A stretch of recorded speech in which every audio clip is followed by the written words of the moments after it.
вона кличе, промовляє, всіх до себе закликає,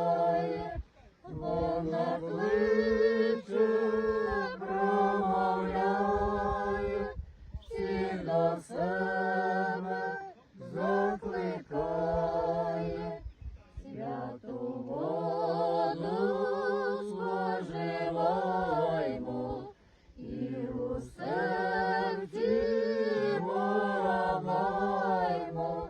хай Господь нам допоможе подолати зло вороже, хай Господь нам допоможе подолати зло вороже.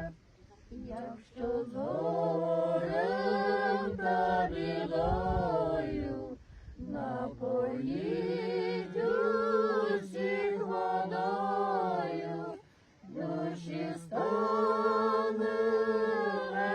веселіше, тіло стане здоровіше, душі стане